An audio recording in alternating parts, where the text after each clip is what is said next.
Hey guys, Benji Lewis here with Kansas City Hardscapes. Just doing another video here, kind of explaining some of the things about different aspects of hardscape projects and our installation. So one thing that I want to do today is I'm going to talk about the difference between hardscape installation and maybe some other remodeling that you've done in your house. So when you get, let's say, a new kitchen and you get custom cabinetry put in, there is a guy that can make every seam go away and every imperfection, like he can sand it out perfectly by hand. He can use a little wood filler here and there. And when you're done, it is just the perfection across the entire front of all of those cabinets. Everything looks incredible.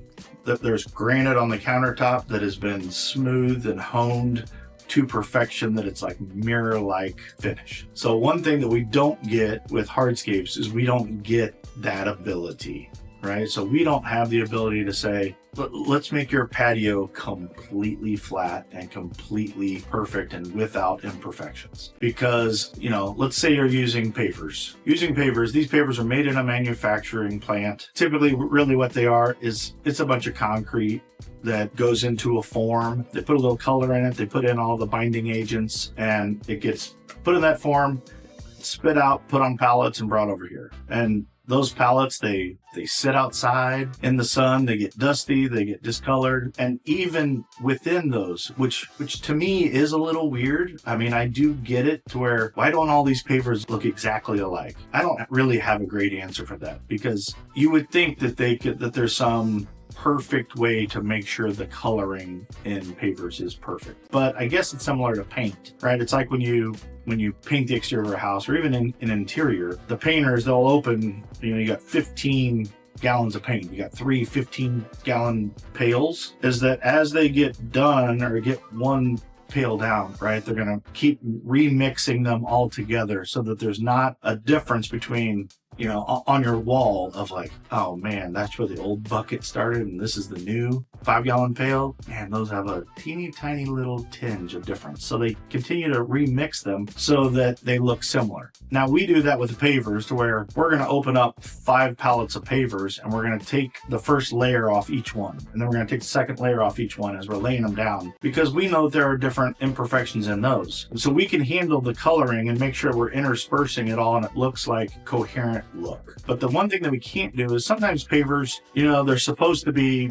2 7/8, 2 5/8, whatever that size of that paver is, but they're not all just like perfect right there. If they're supposed to be a 3-inch paver, they're not all going to be a 3-inch. There's going to be some that are at 2 7/8. There's going to be some that are 3 1/8. So there's a 1/4 inch in there, and that is expected and it's okay. But it's not like getting new wood floors put in your kitchen that you can get in your socks and slide across the kitchen floor and everything's perfectly smooth. That's just not how this stuff works. There's just imperfections in it because we're working with materials they're not perfect. So that's on pavers. Now when you get with concrete, it's the same thing, right? When you lay concrete, when you're putting it down, you're getting that truck from the concrete plant. It comes out, we pour that, and that concrete is as good as it's going to get right there, and we got one shot at it. So it would be nice, like the carpenter that's putting in your cabinets, it'd be nice if we said, oh man, there's an area over there that, wish we could just sand that down a little bit and make it perfect and then restain it and be good. Like, we can't. Once it's down, it's down. It's done. If you took a sander to your concrete, it's screwed, because now you're going to see all the rocks and things in it. You've seen it before, like if you cut a piece of concrete, it doesn't look the same as it does on the top. The top is finished, and there's this, they call it cream of the concrete that comes to the top and makes for this nice finish, where we can put a broom finish on it, you can put a smooth finish on it, you can do whatever you want. If you cut into it, you'll see, man, this is just a bunch of rocks and pebbles and aggregate things in there. And so there's not a chance to fix it. And it's the same thing with the pavers. If you'll see us cut pavers, those can't be, like, when it's on the side, it's not that big a deal because that's just butting up to another paver. So you're not really seeing that. But you can't, if the top, let's say one of those pavers is a little bit taller than the other one, we can't sand this one down, because then the color's all gone, the finish is gone, it just looks horrible. So we're kind of at the mercy of the projects we work with. Now, one thing we do hear a lot from our customers is that, hey, I don't want pavers, I want the look of a natural stone product, and then they pick out limestone. right? They love limestone. They're going to put it on their steps and they're going to put it on their grill station countertop. And then it shows up and they're like, oh, but there's like there's a discoloration over here. Or, boy, there's like a couple spots where you can see like a pitting or something. The thing that we try to tell our customers, and the reason for this video is to say, that is to be expected. The part about natural stone is that it's gorgeous and it's beautiful, but it has imperfections. But that's the part that makes it look great, right? It's like when you get a piece of granite, most people don't want a solid piece of black granite. They want some veining going through it. They want those imperfections and it makes it cool. Well, it's the same way. Now, if a client wants to, they could go out to the limestone yard and they can pick out every single slab that we're going to use on this, and they can do that, and they can pay for extra slabs because they don't want to use the right side of that slab because that's got some imperfection in coloring. Now, I would look at that imperfection and think, hey, that's the cool part, right? That was made a million years, 100,000 years, a billion years ago. I don't know how old that is, but it wasn't made by us. It wasn't made by any man. So all we can do with that rock is cut it and make it into the size that we want, and then we use that. So we have to keep that in mind when we have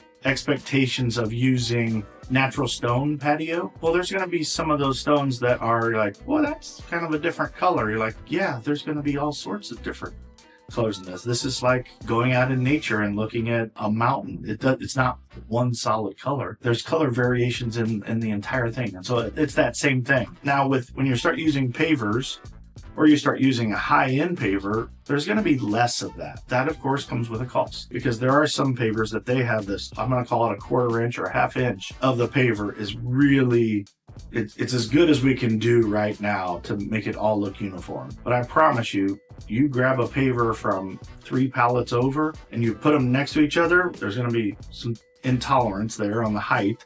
But there's also going to be a little bit of color difference. There just is. It's just about impossible. That aggregate that they're using to make concrete pavers, that might have some different rock in it. It might have some different cement mixtures in it that they take that colorant differently than the big, huge dump truck of aggregate that comes later in the day. Those came from a different quarry, and so they're going to have something different. The color difference is going to be very, very minimal. There's not a whole lot you can do for that, except for if you said, hey, I need a paver patio that's got 5 pallets worth of pavers.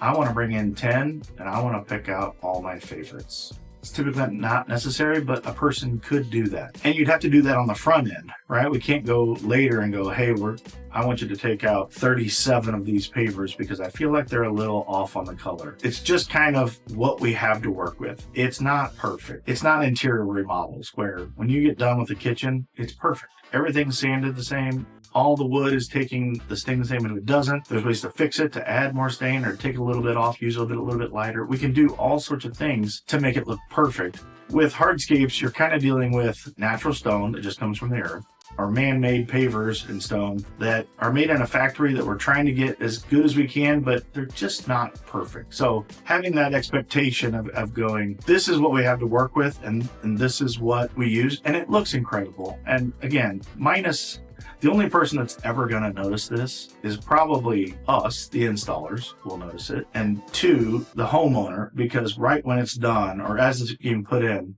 they're walking around and they're really looking at it and they're really going, hey, is this one off? Hey, can we change this one out? Hey, can we do it? And we can. While we're doing it, it's easy. You can just switch it out right there and it takes no time and there's no cost there. But it's just a different kind of remodel. It's not like your kitchen or bathroom where when you get done, it's just going to be perfect. There's going to be some pavers where you go, is that one kind of higher?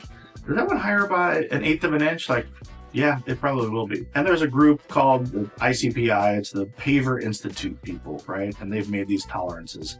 And those are all within those tolerances. They know it's not going to be perfect. We're dealing with rock and we're dealing with man-made rocks is really what we're doing. So it's just not going to be dead solid perfect.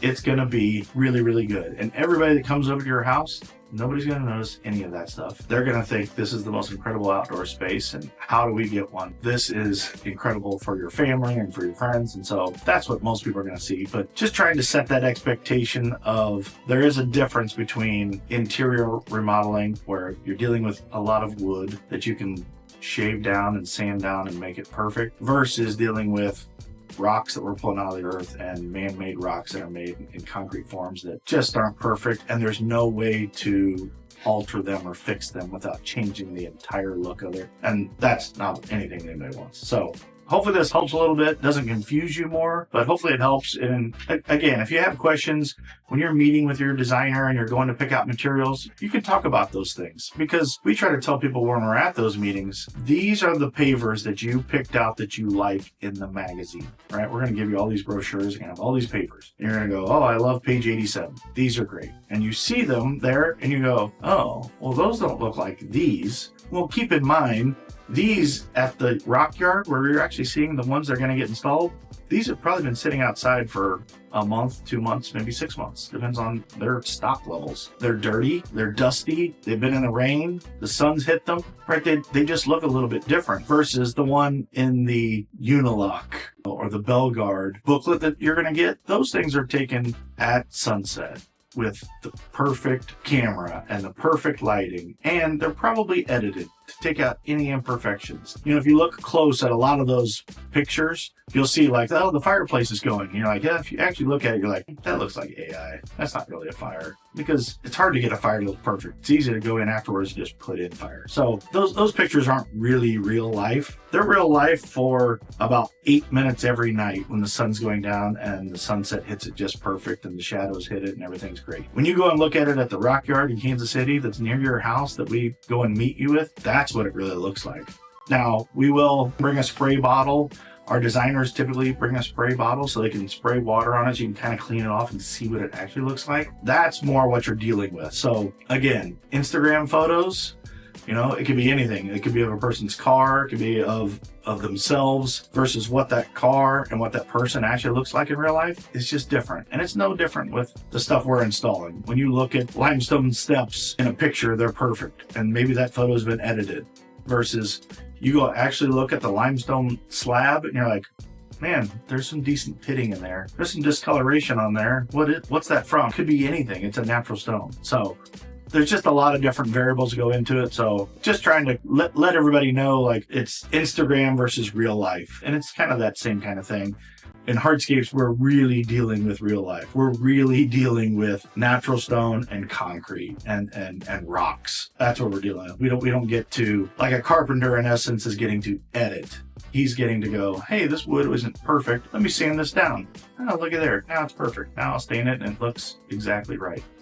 That's just, we just don't get that benefit. But again, hopefully this helped. If you have any questions, talk to your designer. You guys can kind of pick this out and give you good expectations and make sure that the final product is actually something that's the final product that you're going to want. So we will talk to you soon. Thanks, guys. Bye.